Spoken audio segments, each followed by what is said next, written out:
nesta noite, que se encontra na primeira epístola do apóstolo Paulo aos Coríntios, capítulo de número 11 e o versículo de número 23. Nós vamos meditar nesta palavra nesta noite, tendo em vista que hoje é um culto de Santa Ceia, e hoje o Senhor colocou no meu coração o desejo de expor aos irmãos, o que é a Santa Ceia do Senhor. Quantos dos irmãos já leram pelo menos 10 vezes esse texto aqui? Levanta a mão. Pelo menos 100. Bem mais do que isso, O que nós vamos tentar entender hoje é a realidade e a profundidade deste texto, à luz das Sagradas Escrituras. 1 Coríntios, capítulo 11, e o versículo 23 a seguir. Os irmãos acharam? Amém, queridos?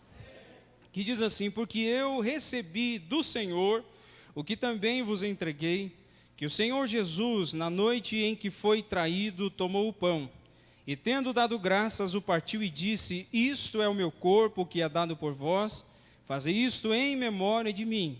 Por semelhante modo, depois de haver ceado, tomou também o cálice, dizendo: este cálice é a nova aliança no meu sangue, fazei isto todas as vezes que o beberdes em memória de mim. Porque todas as vezes que comerdes este pão e beberdes o cálice, anunciai a morte do Senhor até que ele venha. Por isso, aquele que comer o pão ou beber o cálice do Senhor indignamente será réu do corpo e do sangue do Senhor. Examine-se, pois, o homem a si mesmo, e assim coma do pão e beba do cálice. Pois quem come e bebe sem discernir o corpo, come e bebe juízo para si. Eis a razão, porque há entre vós muitos fracos e doentes, e não poucos que dormem. Porque se nós nos julgássemos a nós mesmos, não seríamos julgados.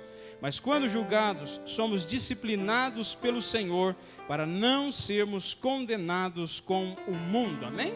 Pai Santo, nós estamos diante do Senhor mais uma vez, rogando da sua graça, Senhor, da sua misericórdia sobre nós.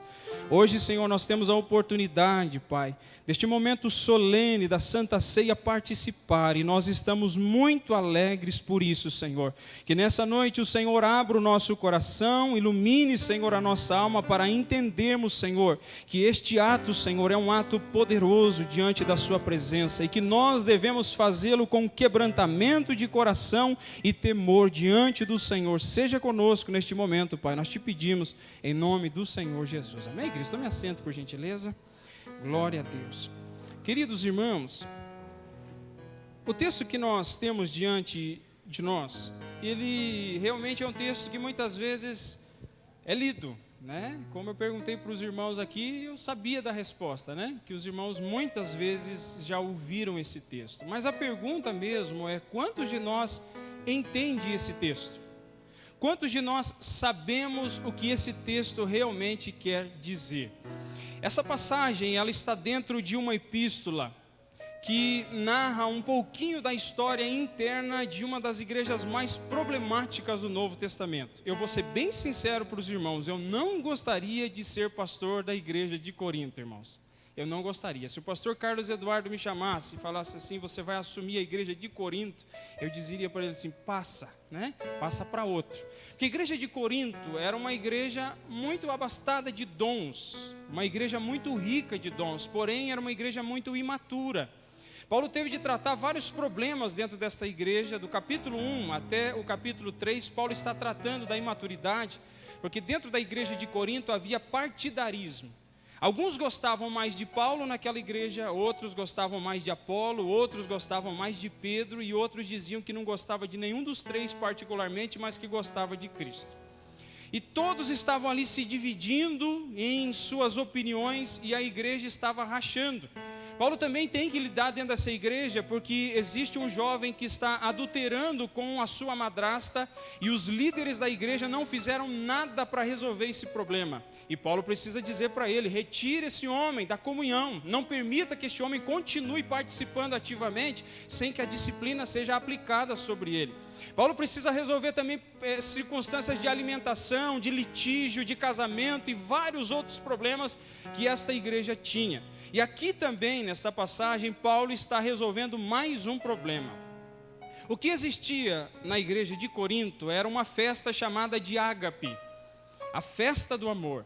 A festa do Ágape reunia todos os crentes da igreja de Corinto, e eles traziam alimentação àquela festa, de sorte que aqueles que tinham mais recursos financeiros traziam mais, e aqueles que tinham menos recursos financeiros traziam menos, ou quem sabe não traziam nada, né? Vinham simplesmente para participar da festa e poder se alimentar, porque o propósito da festa era realmente demonstrar um amor fraternal a esse povo e estender as mãos àqueles que eram necessitados.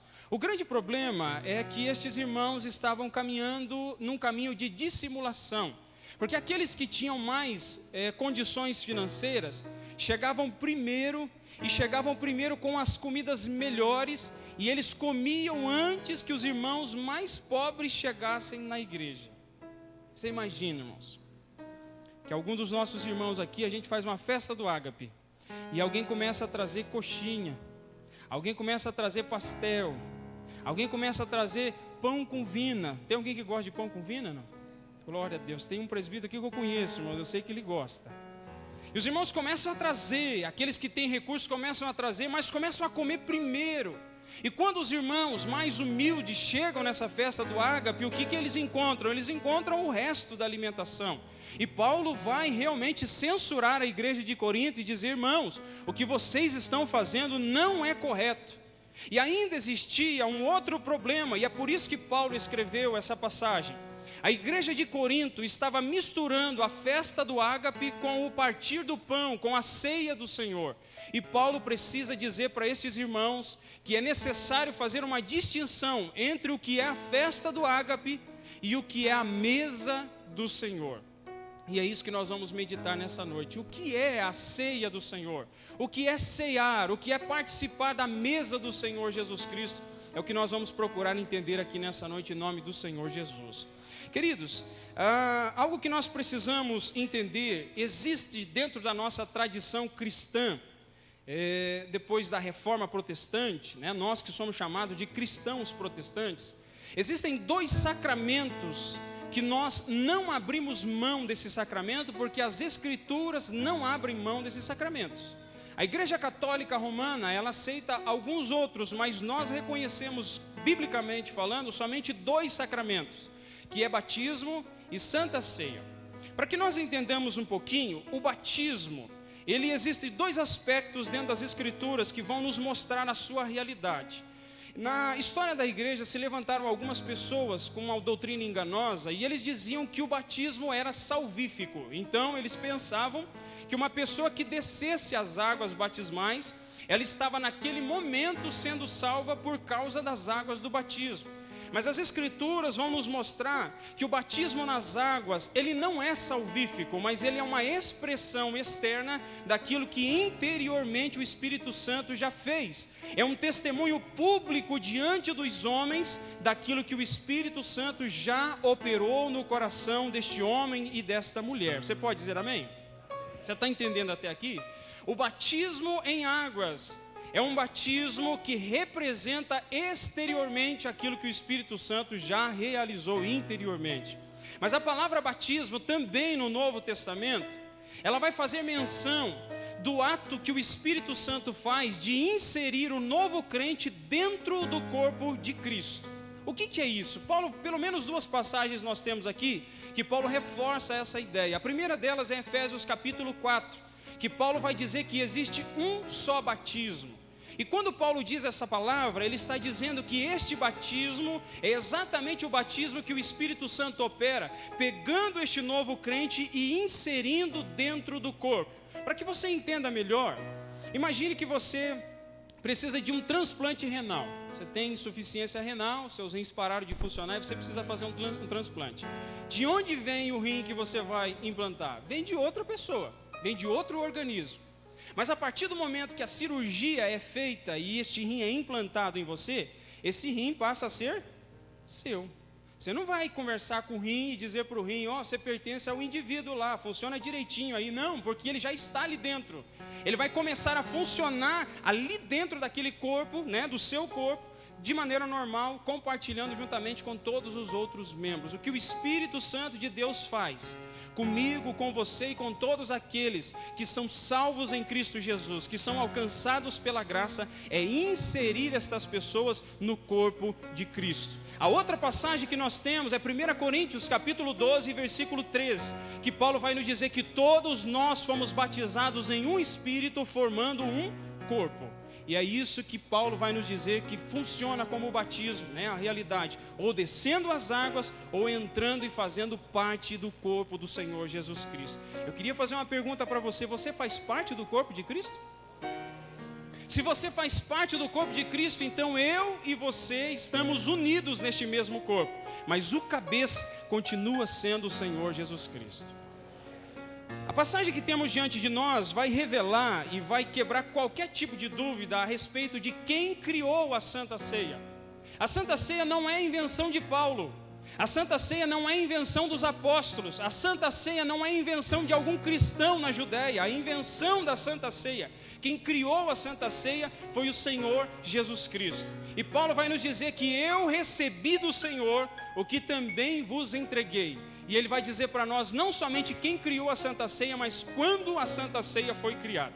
Você se lembra que em Mateus capítulo 26, a partir do versículo 26 até o 30, a Bíblia vai nos narrar que Jesus chama os seus discípulos para participar da festa da Páscoa.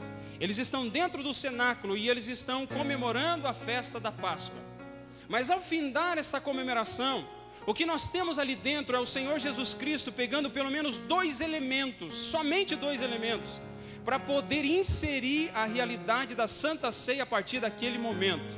E Paulo vai nos dizer nessa passagem que o Senhor Jesus Cristo, ele dá início à Santa Ceia na noite em que ele foi traído. Eu queria que você guardasse isso no seu coração. Eu acredito que como cristãos nós precisamos entender o que significa essa mesa. Essa mesa não é simplesmente um ato de comer um pão qualquer ou tomar um suco de uva qualquer, mas é simbolicamente ter dentro do coração a realidade de que nós somos participantes do corpo e do sangue do Senhor Jesus Cristo. O que nós precisamos entender também é que essa Santa Ceia, ela foi instituída pelo Senhor Jesus Cristo no dia em que ele foi traído. E ele pegou o pão na mão e a palavra nos diz aqui que ele deu graças. A palavra dar graças é render graças a Deus, é louvar a Deus por algo. Irmãos, me diga uma coisa: se você tem 2, 5, 10, 20 anos de cristão, quantas vezes em uma Santa Ceia você parou para meditar no que significa a Santa Ceia? Quantas vezes? Para aí no teu coração, pensa um pouquinho a respeito disso. A Santa Ceia tem como base o sacrifício de Cristo por nós. A palavra nos diz que nós éramos inimigos de Deus. Existia um muro de separação entre nós e Deus, e a palavra nos diz que o que faz separação entre nós e Deus é o nosso pecado. A palavra nos diz que o nosso pecado faz separação entre nós e o nosso Deus. Nós estamos de um lado do muro e Deus está do outro lado do muro. O grande problema é que nós, deste lado do muro, estávamos vivendo totalmente alheios a Deus. Nós nem nos importávamos com Deus, nós nem queríamos ter a amizade de Deus, mas nisso está a bênção de Deus. É Deus vindo ao nosso encontro com a sua graça e com a sua misericórdia, e Ele vem na direção não de amigos, de pessoas amáveis, mas Ele vem na direção de pessoas que são inimigos de Deus. Ele vem na direção de pessoas que não mereciam a graça, Ele vem na direção de pessoas que não mereciam a misericórdia, mas nisto está o amor, não em que nós tenhamos amado o Senhor, como diz João, mas em que Ele nos amou e deu o seu Filho por nós. Você sabe o que é interessante dentro dessa realidade? Que eu e você, como inimigos de Deus, nós estávamos afastados dessa graça do Senhor. Você provavelmente tem vizinho. Quantos de vocês têm vizinho aí? Levanta a mão. A não ser que você mora numa chácara afastado do mundo, né? Mas provavelmente você tem algum vizinho. Você vai morar em algum lugar novo, você passa pelo vizinho, geralmente você dá um bom dia para ele. Ô, bom dia, vizinho. O ser humano normal, né? Porque tem um ser humano que não são normal, que não cumprimenta, né? Os normais, eles passam e cumprimentam. Ô, bom dia, vizinho, tudo bem? Com o passar dos dias, Você às vezes para conversar com aquela pessoa, você cria um certo vínculo de afinidade com aquela pessoa, mínimo, mas você cria com ela. Eu acho maravilhoso, porque nós não éramos vizinhos de Deus, nós éramos inimigos de Deus. E quando Deus veio ao nosso encontro, o que Deus faz não é simplesmente nos chamar para morar na casa do lado, não é para sermos seus vizinhos. O que Deus faz comigo e com você não é nos chamar para tomar um cafezinho na casa dele, não é simplesmente para ter algum momento de comunhão com ele, mas quando Deus vem para reatar este relacionamento, ele não quer simplesmente ser nosso amigo, ele quer ser o nosso pai. Ele quer nos trazer para dentro da sua casa. Ele quer pegar os seus inimigos, aqueles que eram cruéis, aqueles que viviam no pecado. Ele quer pegar essas pessoas e colocar dentro da sua casa para morar com ele para sempre. É isso que Deus fez com você, é isso que Deus fez comigo. Deus nos chamou para dentro da sua casa. Deus nos chamou para íntima comunhão com Ele. Ele nos chamou para viver eternamente na sua presença bendita. É isso que Deus fez conosco. E é por isso que quando nós nos chegamos nesse momento da Santa Ceia, o que nós precisamos fazer é desacelerar o coração. O que nós precisamos fazer é pensar naquilo que Deus fez. Porque Deus não somente também nos chamou para ser seus filhos e morar na casa dele, mas Ele entregou o seu Filho amado por mim e por você, para que nós pudéssemos ser seus filhos e morar com Ele e habitar com Ele. E Paulo segue dizendo para nós que o que nós participamos no momento da Santa Ceia, o primeiro elemento é o pão. Existiu também na história da igreja, e eu fico triste em dizer isso, até o Martinho Lutero pendeu para isso, né, por lado dessa interpretação. Eles acreditavam na transubstanciação. A transubstanciação nada mais é do que uma crença falsa de que quando você ora pelo pão e quando você ora pelo cálice, o pão se transforma literalmente no corpo de Cristo e o cálice se transforma literalmente no sangue do Senhor Jesus Cristo. Se você veio de uma igreja católica e você participava da Eucaristia, você participava daquele momento, provavelmente você tinha a hóstia. Quantos passaram por isso? A recomendação do padre, geralmente, para quem vai ingerir a hóstia, ele não pode mastigar. Né? O que se faz com a hóstia? Pede para que ela derreta na boca, né? Porque no pensamento deles, se você mastigar a hóstia, o que acontece? Alguém vai dar um grito. Porque eles acreditam na realidade da transubstanciação. Eles acreditam que transforma-se o pão na carne do Senhor Jesus Cristo.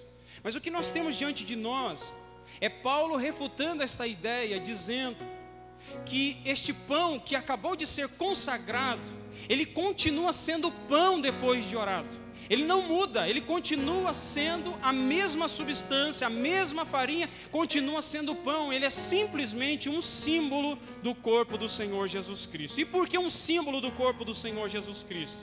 Se você abrir a sua Bíblia em João capítulo 6, a partir do versículo 51, existe algo que Jesus está dizendo para os judeus, que se eu e você estivesse lá, queridos, nós íamos nos escandalizar. Jesus está dizendo aos judeus e aos seus discípulos que é necessário que aqueles que querem ter vida dentro deles comam a sua carne e bebam o seu sangue. Você imagina alguém dizendo isso no meio de uma sociedade pregando essas palavras? O que você ia chamar essa pessoa de canibal? Porque ele está dizendo que aquele que come a minha carne e bebe o meu sangue tem vida em si mesmo. Mas o que Jesus estava dizendo não é que a sua carne literalmente seria comida pelos seus discípulos, ou que o seu sangue literalmente seria bebido pelos seus discípulos, mas ele estava dizendo que ele entregaria o seu corpo, simbolizando nós aqui com o pão, e entregaria o seu sangue para perdoar os nossos pecados, simbolizando aqui para nós o suco de uva, o vinho. E é isso que nós precisamos entender, porque o pão tem a representação de que o nosso Senhor Jesus Cristo foi na cruz do Calvário e entregou-se por nós naquela cruz. Ele rendeu o seu corpo naquela cruz, e ele estava dizendo a partir daquele momento que aquilo seria para nós, agora participando da Santa Ceia, um símbolo que através deste pão nós estaríamos ingerindo, mas espiritualmente nós estaríamos nos tornando participantes do corpo do Senhor Jesus Cristo. Então, quando nós participamos deste momento, queridos, nós temos o pão que é visível, mas nós precisamos pensar naquilo que nós somos invisivelmente. É por isso que é algo interessante. Infelizmente, em igrejas maiores, às vezes tem um pouco de dificuldade, mas geralmente o correto é ter um pão grande, e aquele pão grande ser partido, para que a ideia de unidade seja mantida no nosso coração. Não existe nada de especial nisso, mas existe algo direto ao coração daquele que vai participar. Por quê, queridos? Porque nós somos um só pão e nós somos um só corpo. Quando nós estamos participando da Santa Ceia, nós estamos participando daquilo que nós fazemos parte em unidade. Queridos irmãos, nós não estamos destituídos de união, nós não estamos separados uns dos outros, mas nós somos um em Cristo Jesus. E quando nós participamos deste pão, nós realçamos essa verdade dentro dos nossos corações. A realidade do pão é a representação do corpo de Cristo, e a realidade do vinho ou do suco de uva é a representação do sangue do Senhor Jesus Cristo. O sangue do Senhor Jesus, ele vem para dizer para nós que Deus instituiu uma nova aliança. E essa nova aliança, ela não é baseada nas leis cerimoniais do Antigo Testamento, mas essa nova aliança é baseada em um outro sacrifício. Eu não sei se você já se perguntou, você que já leu a Bíblia algumas vezes, ou que passou lá pelo Levítico, se você já leu, você percebe que Deus requeria de um ofertante que quisesse fazer uma oferta de holocausto, uma oferta de manjares, uma oferta pacífica, uma oferta pelo pecado, uma oferta pela culpa do pecado. Requeria que ele tomasse um animal e que aquele animal fosse imolado, e o sangue daquele animal serviria para perdoar o pecado do ofertante. E isso na antiga aliança significava o perdão e a quitação do pecado dos homens. A Bíblia vai nos dizer em Hebreus que sem sangue não há remissão de pecados. Então, para que você entenda, para que eu e você pudéssemos ter o nosso pecado perdoado, alguém teve de morrer em nosso lugar e verter o seu sangue. E quem fez isso? O nosso Senhor e Salvador Jesus Cristo. E quando Ele vem e faz este sacrifício, aquele sangue derramado na cruz do Calvário se torna, a partir daquele momento, o sangue que sela a nova aliança em Cristo Jesus. E é isso que eu queria dizer para você, para que você alegre o seu coração neste momento, que nessa nova aliança o Senhor vai prometer que imprimirá suas palavras no nosso coração, e nós não esqueceríamos da sua palavra jamais. Ele também diz que lançaria os nossos pecados no mar do esquecimento, e Ele jamais se lembraria dos nossos pecados. Eu tenho certeza que se o Espírito Santo de Deus tocar no nosso coração e esta verdade começar a se abrir, não existe acusação de Satanás, não existe mentira do diabo, não existe nada que venha derrubar a fidelidade de um cristão diante de um sacrifício tão precioso feito por nós na cruz do Calvário. Ele quitou todas as nossas dívidas, Ele pagou todos os nossos pecados. Mas a nossa geração é uma geração tão fria, é uma geração muitas vezes tão impassível diante do pecado. E nós brasileiros, muitas vezes, nós nos acostumamos a viver uma vida mediana. Nós não queremos andar de uma maneira padrão, nós sempre queremos dar o nosso jeitinho. Mas na palavra de Deus, na caminhada cristã, não existe a forma, o jeitinho brasileiro. Existe o padrão de Deus para as nossas vidas, que é reconhecer que nós somos pecadores e que somente o sangue precioso de Jesus perdoa os nossos pecados. E nós seguimos aqui, e Paulo vai nos dizer algo muito precioso. Ele diz que quando nós fazemos isso, nós fazemos em memória do Senhor Jesus Cristo.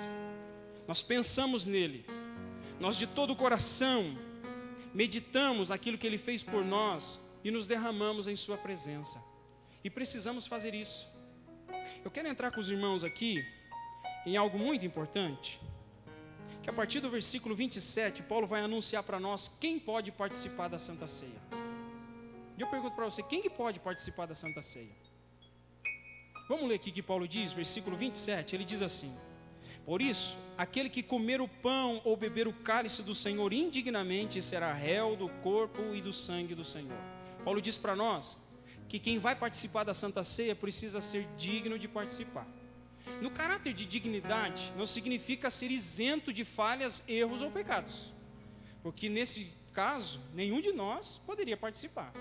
Quem de nós aqui está sem pecado? Arranca a pedrinha do bolso e atire em alguém aí.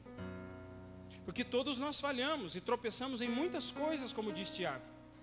Mas o que Paulo vai nos dizer que a indignidade é a atitude de alguém, de maneira leviana, de tomar o pão e tomar o cálice sem fazer um autoexame no seu coração. Eu vou repetir para você.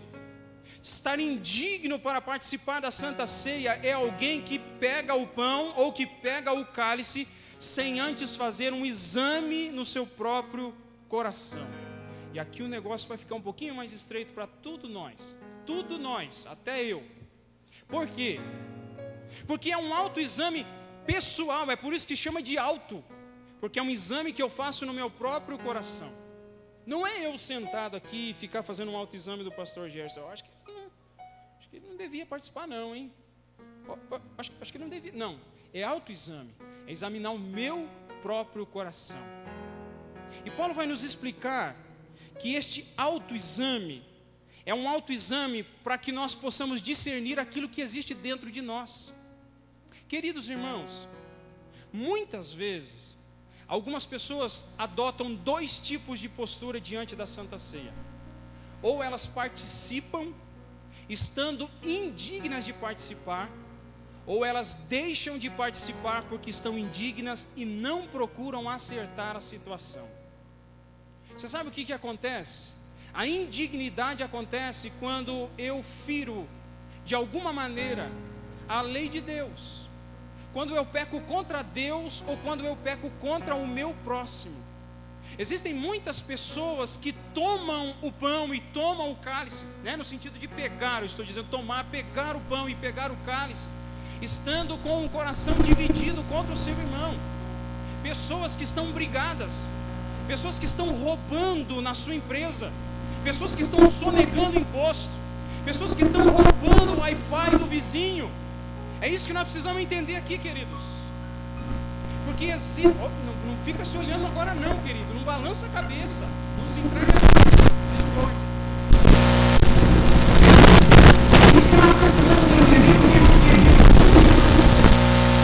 Muita coisa dentro da nossa sociedade que não é ilegal, mas é imoral. O que eu quero dizer para você? Nós nos acostumamos, como eu disse anteriormente, com o jeitinho. Eu roubo o Wi-Fi do meu vizinho, eu sonego o imposto, eu compro um gatunete, eu faço uma porção de outras coisas. E não tem problema nenhum com isso. O grande problema é que o Espírito Santo de Deus que habita dentro de nós, ele tem um padrão de vida que excede o do jeitinho brasileiro. O Espírito Santo de Deus que habita dentro de nós, ele não vai admitir que nós tenhamos um coração leviano, onde nós estamos ludibriando pessoas e achando que nós estamos saindo pela carne seca, né? Estou comendo a carne seca, estou por cima aqui, de maneira nenhuma. Você sabe o que acontece e acontecia na igreja de Corinto? Paulo vai dizer 3 coisas. Tem gente no meio de vocês que está fraco, tem gente que está no meio de vocês que está doente, e tem gente no meio de vocês que está dormindo. Primeiro vamos lá no fraco. Você já percebeu que o nível espiritual dos nossos dias é de apatia? É ou não é? Vamos ser sinceros conosco. Há uma apatia no nosso coração, que a nossa forma de servir ao Senhor dá vergonha diante dos heróis da fé da palavra do Senhor. Vamos meditar um pouquinho aqui. Se você for no último capítulo de Deuteronômio, capítulo 34, você vai encontrar o relato de que Deus mandou Moisés subir no monte. E quando Moisés subiu no monte, ele olhou e viu a terra prometida, e o Senhor havia dito: você vai ver com os seus olhos, mas você não vai entrar nela. E a Bíblia vai declarar para nós que Moisés, sendo da idade de 120 anos, ele morreu naquele monte, o Monte Nebo. E naquele momento Moisés morreu, e a Bíblia declara algo a respeito de Moisés. Moisés era da idade de 120 anos, e os seus olhos nunca se escureceram, e ele não perdeu o vigor. Vamos entender um pouquinho aqui. Vocês já viram o olho de moça apaixonada? Faz tempo, né, irmã? Poxa vida, né? Mas o olho de moça apaixonada, ela tem um brilho todo especial. Você olha para ela assim, ela está carregada de esperança, de expectativa, de anseios dentro do coração. Tem umas irmãs que deu até uma fungada, irmã. Por que as irmãs estão fazendo isso? Você olha no olho de um jovem e você vê expectativas, você vê um caminho pela frente, o olho dele está brilhando. Olhos brilhando significa pessoas que têm expectativas e esperança na vida. É o contraponto aqui dos fracos. É o contraponto daqueles da nossa geração que estão com 20, 25, 50 anos e estão vivendo como mortos. Moisés era da idade de 120 anos e os seus olhos não se escureceram. E eu digo para você o porquê que os olhos dele não se escureceram. Moisés era um homem de Deus. Moisés andava perto de Deus. Moisés contemplava a glória de Deus. Moisés queria ser fiel a Deus. Moisés não se dobrava diante dos bezerros de ouro e de nenhum ídolo das terras. Mas Moisés era fiel a Deus no muito e no pouco.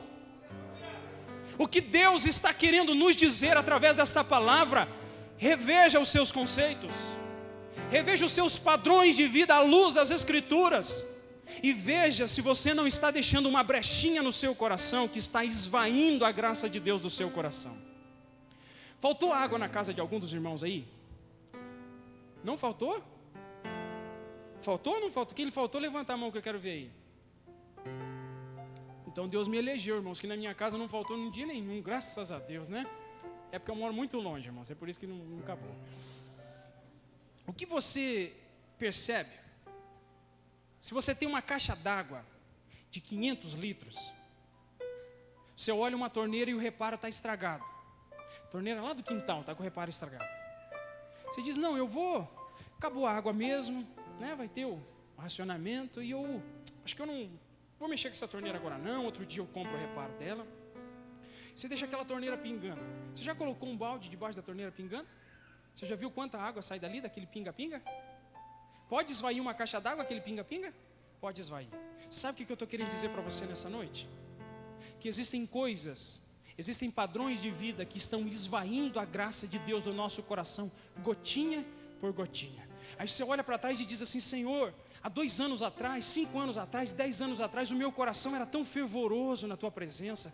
Senhor, como eu amava pregar a Sua palavra. Senhor, como eu amava testemunhar. Senhor, como eu amava cantar. Eu quero dizer para você que provavelmente tem um reparo estragado no teu coração. Tem algo esvaindo a graça de dentro de você, mas tem esperança para você nessa noite. O Deus Todo-Poderoso pode trocar este reparo. Ele pode fazer uma mudança neste coração e a graça dele não esvair mais de dentro da tua alma. Aleluia. Gente fraca em Corinto, porque estava vivendo um padrão de vida muito abaixo do que Deus desejava. Outra coisa que Paulo nos diz, fracos e doentes. Irmãos, escuta o que eu vou dizer para você agora. Existem enfermidades que são derivadas de pecado. Não são todas as enfermidades, não cata borboleta agora. Tá? Presta bem atenção. Não são todos os pecados, não são todas as doenças que são derivadas de pecado. Existem doenças que são derivadas do pecado. Você já viu pessoas que sofrem de gastrite nervosa e aguda? Se você senta para conversar com aquela pessoa, muitas vezes o coração está cheio de amargura. O pai já morreu e não consegue perdoar o pai por aquilo que o pai fez, a mãe fez, o tio fez, o vizinho fez, o fulano do serviço fez. É uma vida amarga dentro daquele coração. São pessoas que estão contraindo doenças dentro do seu próprio corpo por causa de preocupação com coisa que já foi, com coisas que já foram resolvidas. Gente se amargurando com aquilo que o marido fez quando acabou de casar. Era para ter ido lá para a Ilha do Mel, o marido quis ir lá para Guaratuba. Ela disse, eu não perdoo ele até hoje. Misericórdia, Senhor, já faz 20 anos que está junto e não perdoa. Existe amargura dentro do coração e existe gente morrendo, como Paulo diz aqui. Morrendo literalmente, morrendo espiritualmente, mas existe gente padecendo. É uma geração rancorosa. É uma geração amargurada, é uma geração que não consegue perdoar, mas o Espírito Santo de Deus vai começar a derramar espírito de perdão no nosso coração, e nós começaremos a transbordar, e vamos perdoar mais, nós vamos amar mais, nós vamos ser mais tolerantes com aqueles que erram também como nós. É para nós essa palavra, é para todos nós, é para a igreja do nosso tempo. é para a igreja dos nossos dias. Mas tem esperança. Eu estou finalizando aqui, fica tranquilo. Vou finalizar com duas coisas. Paulo vai dizer para nós que nós precisamos fazer um auto-julgamento de nós mesmos. Temos que fazer. Pensa com você, antes de você vir para cá, você fez um autoexame do teu coração? Existe alguma coisa aí dentro de você que a sua consciência está acusando e dizendo para você acertar essa situação? Existe alguma coisa? Ele vai dizer para nós que se nós tivéssemos o hábito de julgar a nós mesmos, nós não passaríamos por outro julgamento. Mas se nós julgarmos a nossa própria atitude dentro do coração, condenarmos toda prática pecaminosa, toda prática que não condiz com a vida cristã verdadeira, nós não precisamos passar por julgamento. Mas deixa eu dizer uma coisa para você, se você não efetuar o julgamento no teu próprio coração, Paulo vai dizer para nós que Deus vai efetuar este julgamento sobre as nossas vidas. E dura coisa é cair na mão do Deus vivo, não é, queridos? Vocês querem cair na mão do Deus vivo? Eu não quero. Você se lembra quando Davi pecou diante de Deus?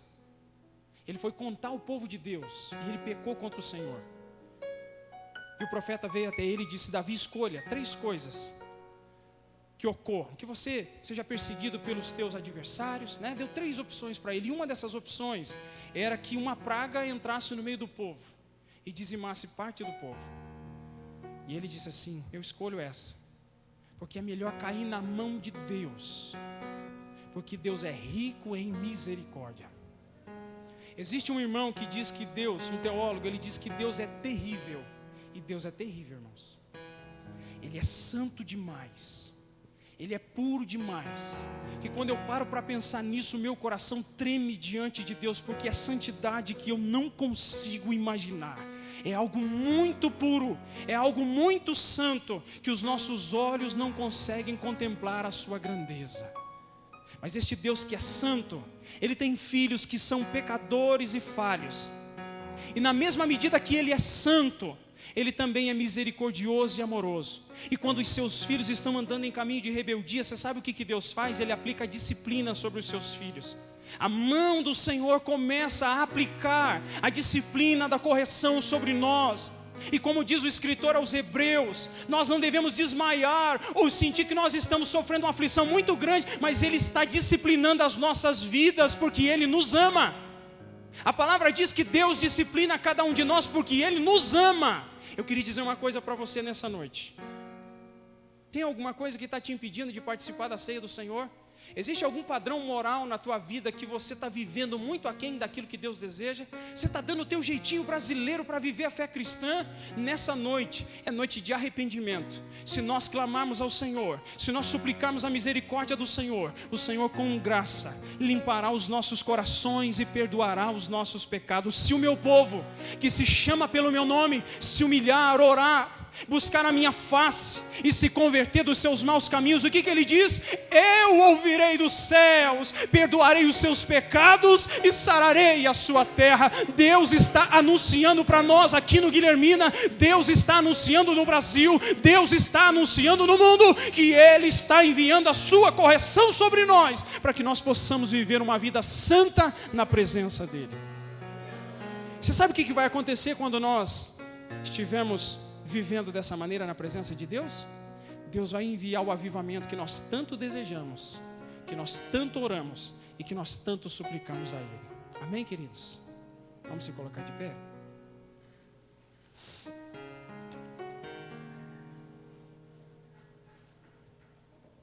Eu não vou pedir para você vir aqui na frente. Eu quero que aí do seu lugar você faça esse exame no seu coração. Existe alguma coisa que ficou encalacrada aí nesse coração, alguma coisa que já faz alguns dias, já faz quem sabe alguns meses e quem sabe anos, e você está fraco, você está doente, e você está à beira de uma morte. Eu queria dizer para você que nesse momento o Espírito Santo de Deus está aí para ouvir as suas orações, Ele está aí para ouvir o seu pedido de perdão a Deus e purificar o seu coração para que você participe desse ato nesse momento com toda a liberdade, em nome do Senhor Jesus. Feche seus olhos, vamos orar. Pai Santo, ó Senhor, nós te agradecemos, Senhor. O Senhor é um Deus de misericórdia. Mas nós não podemos continuar, Senhor, agindo como se nada estivesse acontecendo. Em nossos dias, Senhor, há uma apatia, há uma frieza, há uma indiferença. E nós queremos ser renovados pelo Senhor. Nós queremos verdadeiramente, Senhor, viver um período, Senhor, de grande derramamento do Teu Espírito. Mas o Teu Espírito Santo não desce sobre aquilo que está morto. O Teu Espírito Santo, Senhor, não vem encher o coração daquele, Senhor, que está vivendo com um pé nas coisas do Senhor, supostamente vivendo nas coisas deste mundo. Mas, Pai, nesta noite, a igreja da Planta Guilhermina está clamando ao Senhor. Nós estamos suplicando ao Senhor para que se existe algum padrão de vida baixo em nós, para que se existe, Senhor, qualquer tipo de inclinação, se existe rancor, se existe mágoa, se existe inveja, se existe orgulho, se existe qualquer sentimento, Senhor, que nos atrapalha de viver uma vida em Tua presença, Pai, nesta hora, opera em nossos corações, toca em nossas vidas, liberta a nossa alma, Senhor, e revela, Pai, para que nós possamos confessar, Senhor, os nossos pecados a cada dia e participar com liberdade do corpo e do sangue do Senhor Jesus. Nós oramos em nome do Senhor Jesus.